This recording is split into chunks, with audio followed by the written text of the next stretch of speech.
Driverly.com, unlimited drama series. How could a son feel so confident as he took what was never his to sell? Tomorrow, while he celebrates his wedding and dreams of Bali, he'll discover that the apartment, the car, and even his future are built on a single detail he never understood. I stayed silent, but I knew. One fact would unravel everything before his plane ever left the ground. I came home to find strangers in my living room, boxing up my books. "Dad, perfect timing," Evan called from the kitchen, not bothering to look up from his phone. At 32, my son had inherited his mother's sharp jawline, but none of her warmth. "The movers are almost done with the inventory." Inventory? I set my keys on the counter. The same granite counter where Victoria and I had shared morning coffee for 20 years, before cancer took her 3 years ago. "I'm getting married tomorrow, and in a week we're flying to Bali for our honeymoon," Evan announced, finally glancing up with that practiced smile he used on clients at his investment firm. "I sold your apartment and the collector car from your garage." The words hung in the air like smoke. I watched a young man in coveralls carefully wrap Victoria's china, the set we'd received as a wedding gift from her grandmother. "The Roadster," I kept my voice level. "$75,000 for the car, $350 for the apartment. Clara found this amazing resort in Ubud. And honestly, Dad, you need to downsize anyway. You're rattling around in here like a ghost." Clara Voss emerged from the bedroom, her blonde hair pulled into a severe bun that matched her personality. She'd been orchestrating Evan's life for 2 years now, and by extension, mine. "Julian, we found you a lovely assisted living community in Westfield. Much more appropriate for someone your age." I was 62, not 92, but I'd learned that correcting Clara was like arguing with a tax audit. Futile and exhausting. "The papers are all signed," Evan continued, pocketing his phone. "Mina Torres handled everything. Said you'd given me power of attorney last year when you were in the hospital. That was true.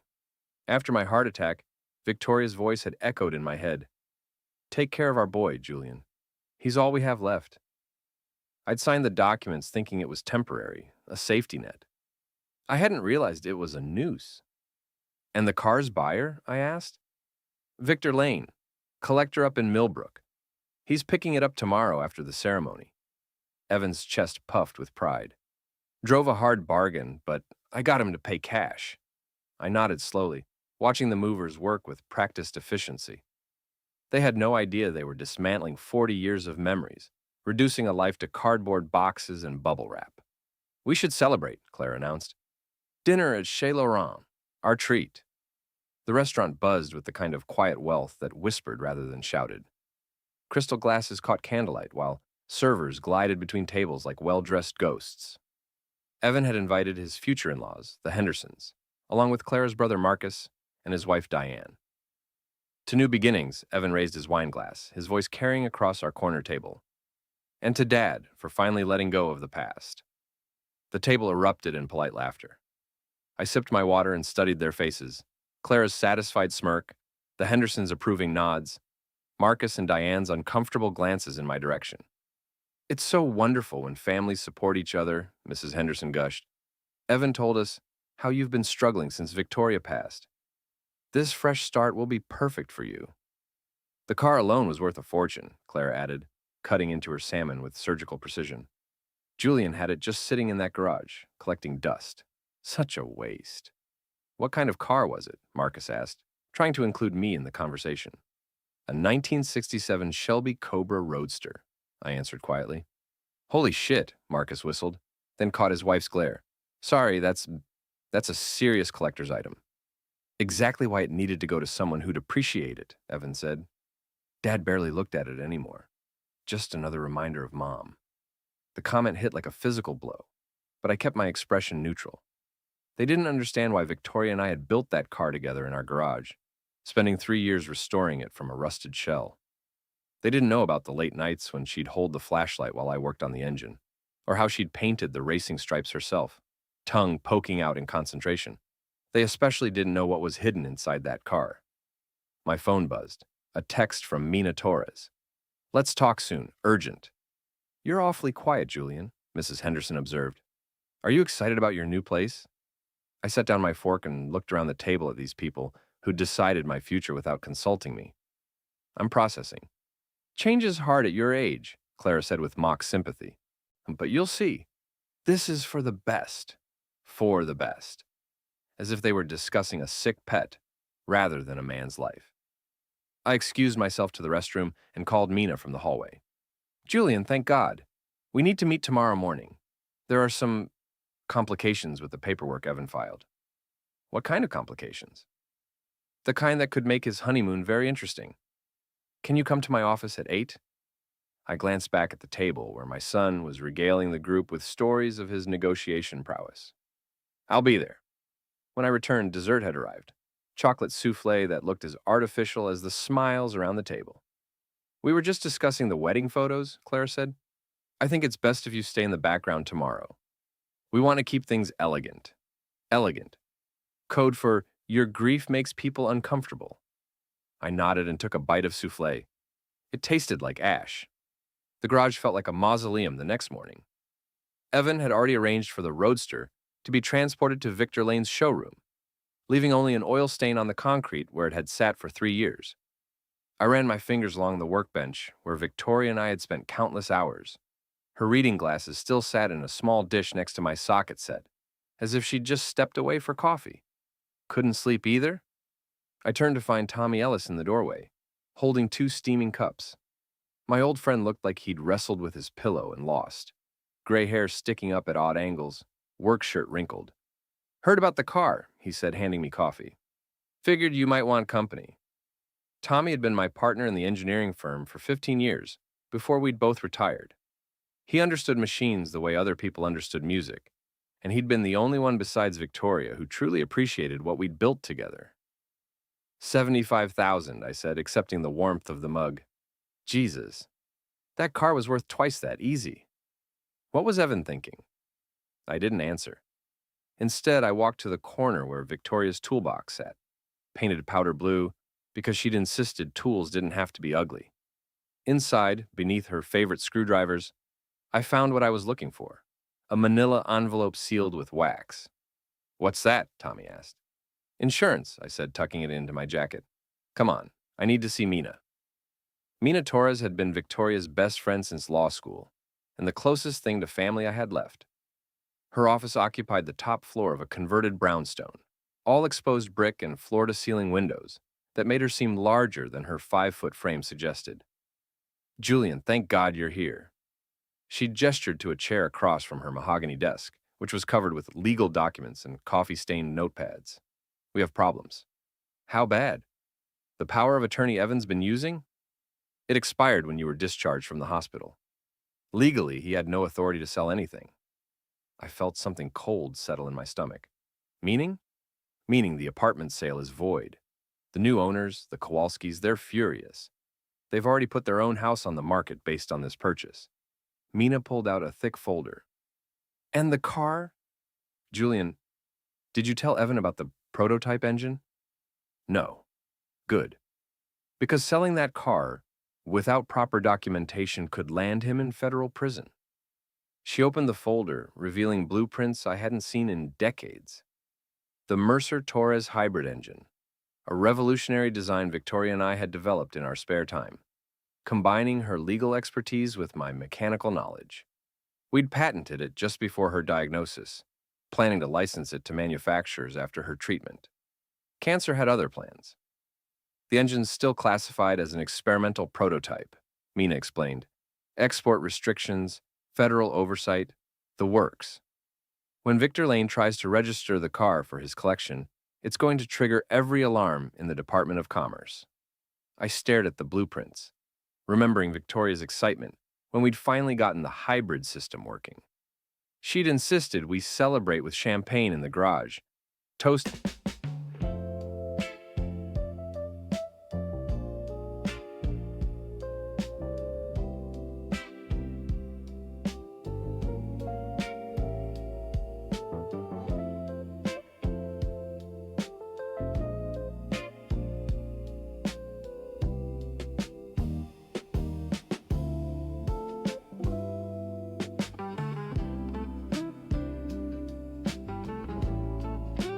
Our baby while oil stains decorated our clothes.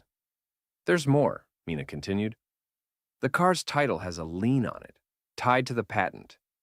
Evan couldn't legally sell it even if he had proper authority. So what happens now? Now? Now we wait for Victor Lane to discover he's bought a very expensive paperweight. She leaned back in her chair. Julian, I have to ask, did you know this would happen when you let Evan proceed? I thought about my son's smug confidence at dinner, the way he'd dismissed 40 years of my life as clutter. I had suspicions. You could have stopped this earlier. Yes, I said quietly. I could have. Mina studied my face with the intensity that had made her a formidable attorney. You're going to let this play out at the wedding, aren't you? Evan made his choices. Now he gets to live with them. She nodded slowly. I'll have the documentation ready. But Julian, this is going to destroy him publicly. I thought about the way my son had laughed when Clara suggested I was too old to manage my own affairs, the way he'd sold Victoria's car like it was scrap metal. Some lessons can only be learned the hard way, I said. The pre-wedding brunch at the Henderson estate was everything Clara had dreamed of. White tents on manicured lawns, servers in crisp uniforms, guests in designer casual wear that cost more than most people's monthly salary. I sat at a corner table, invisible among the younger crowd. Evan worked the room like a politician, accepting congratulations and backslaps, while Clara held court near the Mimosa station. Julian, Mrs. Henderson appeared beside me, her smile bright as surgical lighting. How are you settling into your new arrangements? Still transitioning, I replied. Oh, you'll love Westfield Manor. My mother spent her final years there. Such dedicated staff. Final years. As if 62 was 1 foot in the grave. Evan tells us you were an engineer, Mr. Henderson added, joining his wife. What kind of work did you do? Automotive systems, some patent work. How interesting. Well, it's wonderful that you can relax now. Let the younger generation take charge. I watched Evan across the lawn, gesticulating wildly as he told some story to a group of his college friends. He caught my eye and raised his glass in a mock salute. My phone buzzed. A text from Victor Lane. Having trouble with registration paperwork on the Roadster. Can we talk? I typed back. Contact the seller directly. Evan Mercer. The response came quickly. Already tried, he's not answering. Says he's getting married today. I pocketed the phone and smiled for the first time in weeks. The grand hall had been transformed into Clara's vision of wedding perfection. White roses and gold accents, string quartet in the corner, guests in their finest attire. The ceremony would begin in an hour, giving everyone time to mingle and admire the elaborate decorations. I stood near the bar, nursing a club soda and watching my son hold court. Evan looked resplendent in his custom tuxedo, every inch the successful young executive. Clara floated beside him in her designer gown, accepting compliments on everything from her dress to the venue to her choice in men. Julian. I turned to see Dr. Patricia Henley, my former colleague from the engineering firm. She'd been Victoria's friend too, one of the few people who understood what we'd lost when cancer took her. Patricia, I didn't expect to see you here. Evan invited the whole old crew, said you'd appreciate seeing familiar faces. She studied me with the analytical gaze that had made her one of the best systems engineers in the business. How are you holding up? I heard about the apartment. News travels fast. Tommy's worried about you. Says Evan's been making some questionable decisions. Before I could respond, feedback squealed from the sound system. The wedding coordinator, a thin woman with a clipboard permanently attached to her hand, tapped the microphone. Ladies and gentlemen, if you could take your seats, we'll begin the ceremony in 15 minutes. The crowd began moving toward the rows of white chairs, facing an archway draped in flowers. I found my assigned seat in the back row, far from the family section where the Hendersons and Clara's relatives had claimed prime real estate. My phone buzzed again. This time it was Tommy. Victor Lane called me. Feds seized the car from his showroom an hour ago. Evan's phone is going straight to voicemail. I typed back, he's getting married. Not for long. Mina's on her way to the venue. I looked toward the entrance and saw Mina Torres making her way through the crowd, a leather briefcase in one hand and a grim expression on her face. She caught my eye and nodded once. The string quartet shifted into the processional march. Clara's bridesmaids began their walk down the aisle, followed by Clara herself on her father's arm. She looked radiant, completely unaware that her perfect day was about to become a nightmare. Evan stood at the altar, beaming with pride and confidence. The officiant, a silver-haired minister who'd probably performed 1,000 weddings, smiled benevolently at the gathered crowd. "Dearly beloved," he began, "we are gathered here today to witness the union of Evan Mercer and Clara Voss in holy matrimony." I half listened to the familiar words, my attention focused on Mina, as she quietly took a seat near the back. She'd changed from her business attire into a simple black dress, but the briefcase remained at her side like a loaded weapon. The ceremony proceeded without incident through the vows and ring exchange. Clara's voice trembled with emotion as she promised to love and honor Evan for the rest of their lives. Evan's response was confident, his voice carrying clearly through the hall. "By the power vested in me by the state of New York," the minister announced, "I now pronounce you..." He texted at 2 a.m. Leave the door unlocked. You left our door unlocked for him? Once it was Watch more on Grammarly.com. husband and wife. You may kiss the bride. The crowd erupted in applause as Evan and Clara shared their first kiss as a married couple. Rice and flower petals filled the air. Photographers captured every angle, and for a moment, everything was exactly as Clara had planned. Then, Mina stood up. "Excuse me," she called out, her lawyer's voice cutting through the celebration like a blade. "Before the reception begins, there are some legal matters that need immediate attention." The applause died. Conversation stopped mid-sentence. Every head turned toward the small woman with the briefcase who'd just interrupted a wedding. "I'm sorry," the minister said, clearly flustered. "This is highly irregular." "Mina?" Evan's voice cracked slightly. "What are you doing here?" "I'm here about the illegal sale of federal property," Mina replied, walking down the aisle with measured steps. "And the fraudulent transfer of real estate assets." Clara's face went white beneath her carefully applied makeup. What is she talking about? Mina reached the altar and opened her briefcase with theatrical precision. "Evan Mercer, you are in violation of federal export regulations, patent law, and real estate fraud statutes." "That's impossible," Evan sputtered. "I had power of attorney, which expired 14 months ago." Mina pulled out a thick document. "This is a federal seizure order for the 1967 Shelby Cobra you sold to Victor Lane. The car contains a prototype engine system that requires Department of Commerce approval for any transfer of ownership." The wedding guests murmured among themselves, a low buzz of confusion and concern.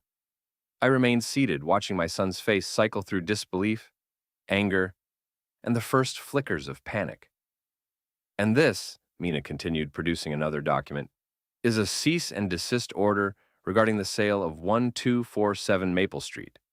The sale was conducted without proper authority and is hereby declared null and void." Mrs. Henderson stood up in the front row. "What does this mean for the young couple?" Mina's expression softened slightly. "It means the funds from both sales are frozen pending federal investigation.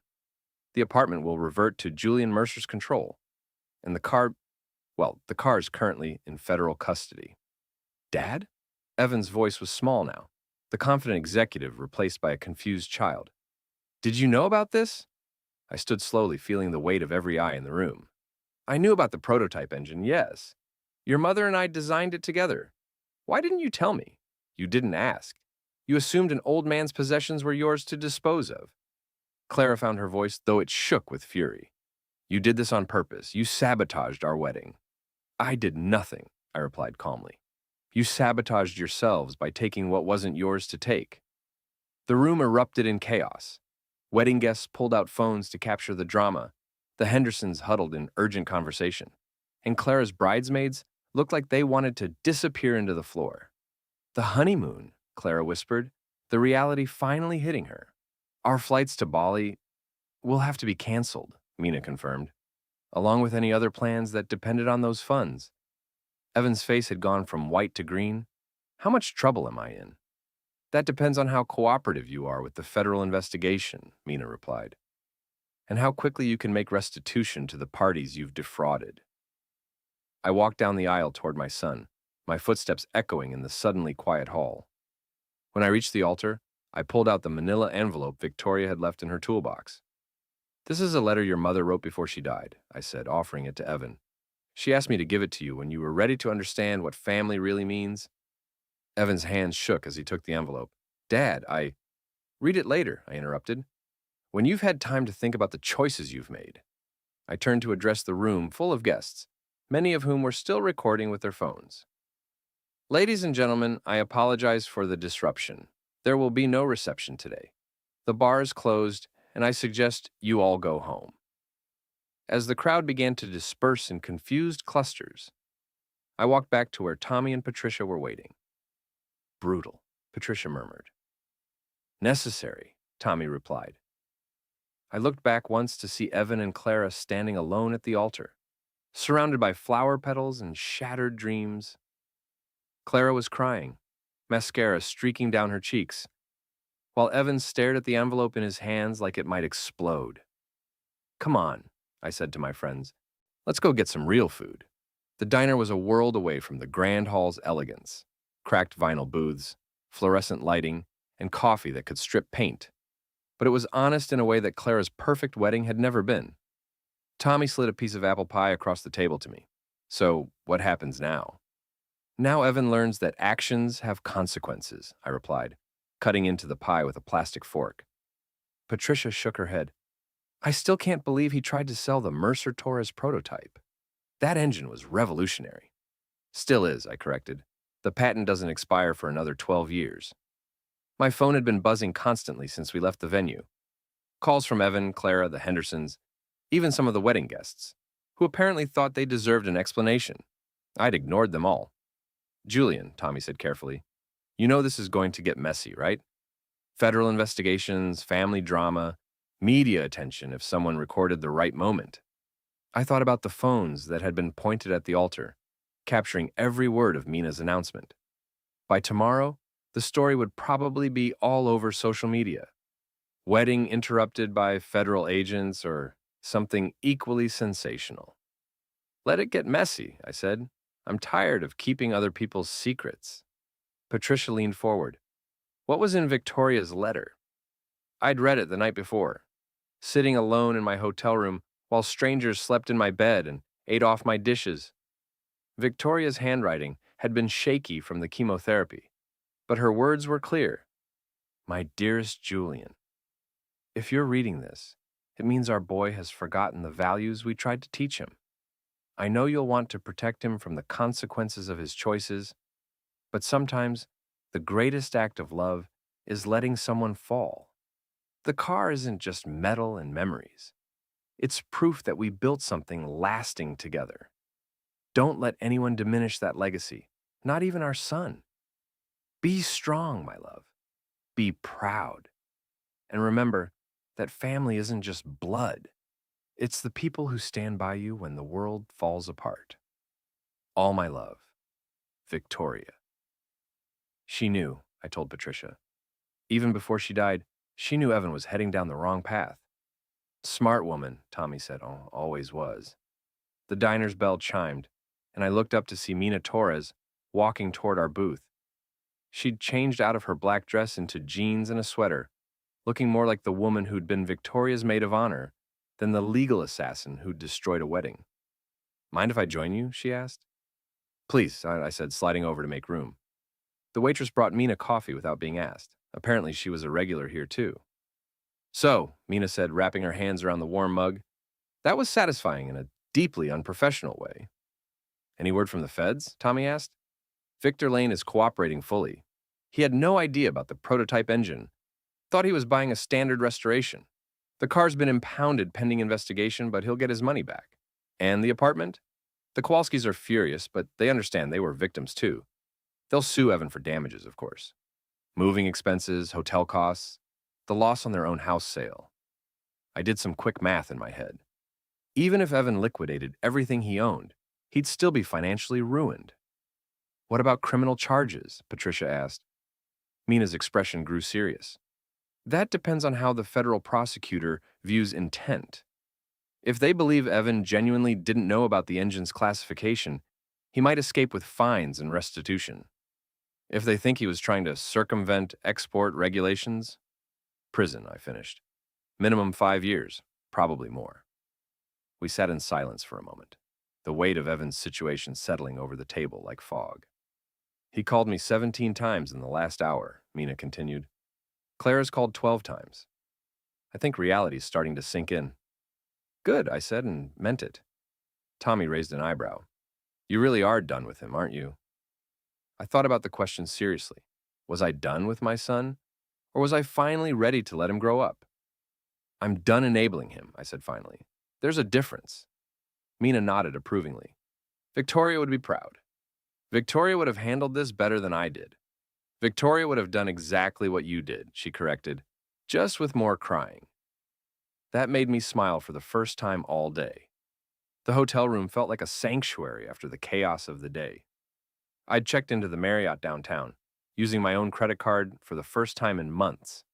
It was a small act of independence, but it felt significant. I was reviewing the documents Mina had given me when someone knocked on the door. Through the peephole, I saw Evan standing in the hallway, still wearing his tuxedo, but looking like he'd been through a hurricane. I opened the door. Dad! His voice was hoarse, probably from arguing with Clara and her family. Can we talk? I stepped aside to let him in. He walked to the window overlooking the city lights, his shoulders slumped in defeat. I read Mom's letter, he said without turning around. And I understand why you let me destroy myself in front of everyone I know. I sat in the room's single armchair, studying my son's reflection in the window glass. Do you? He turned to face me, and I was surprised to see tears in his eyes. She knew I was becoming someone she wouldn't recognize, someone you couldn't respect. Your mother loved you unconditionally, I said carefully. But love doesn't mean accepting unacceptable behavior. The car, I had no idea about the engine. I swear, Dad, I thought it was just a classic restoration. I know, but you let me sell it anyway. You didn't ask for my input. You announced your decision and expected me to smile and nod like a good little old man. Evan flinched at the words. I thought I was helping. The apartment was too big. The car was just sitting there. The car was sitting there because I couldn't bear to drive it without your mother. But that doesn't mean it was worthless. I know that now. I studied his face, looking for signs of genuine understanding versus simple regret at being caught. What did Clara say when you told her about the investigation? She said this was your fault, that you should have warned me about the legal issues. And what did you say? I said she was wrong. He sat heavily on the bed, his tuxedo jacket wrinkled beyond repair. I said this was my fault for not treating you like the intelligent, accomplished man you are. That surprised me. How did she take that? She threw her wedding ring at me and went to stay with her parents. I felt a flicker of sympathy for my son, but I pushed it down. This was exactly the kind of consequence he needed to face. Mina says I could go to prison, he continued. Yes. Are you going to help me? The question hung in the air between us. I thought about all the times I'd bailed Evan out of trouble. The speeding tickets I'd paid, the credit card debts I'd covered, the job references I'd provided when his arrogance got him fired. That depends, I said finally. On what? On whether you're asking for help or asking me to fix this for you. He was quiet for a long moment, staring at his hands. What's the difference? Help means I'll stand beside you while you face the consequences of your choices. Fixing it means I make the consequences disappear so you can go back to making the same mistakes. I don't want to go back, he said quietly. I want to be someone Mom would be proud of. I felt something shift in my chest. Not forgiveness exactly, but the possibility of it. Then we start with the truth, I said, all of it. To the federal investigators, to the Kowalskis, to Victor Lane, to everyone you've hurt. And then? Then you spend however long it takes making amends. Real amends, not just writing checks. He nodded slowly. Will you help me figure out how to do that? I looked at my son, really looked at him, and saw past the entitled executive to the scared young man who'd lost his mother in his way. Yes, I said, I'll help you. The federal prosecutor had been surprisingly lenient. Evan's cooperation with the investigation, combined with character references from Tommy, Patricia, and even Victor Lane, had resulted in probation instead of prison time. The financial penalties were severe: restitution to the Kowalskis, fines to the government, legal fees that would take years to pay off. But Evan was a free man. Claire had filed for annulment within a month of the wedding, citing fraud and emotional distress. She'd also demanded half of Evan's remaining assets, which wasn't much after the government finished with him. I was back in my apartment, surrounded by the possessions that had been hastily packed and just as hastily returned. Some things were damaged. Victoria's china had a few chips, and several books had been bent. But most of my life had survived the temporary displacement. The garage was no longer empty. The federal government had returned the Roadster after the investigation concluded, and I'd spent the last month working on it with Tommy.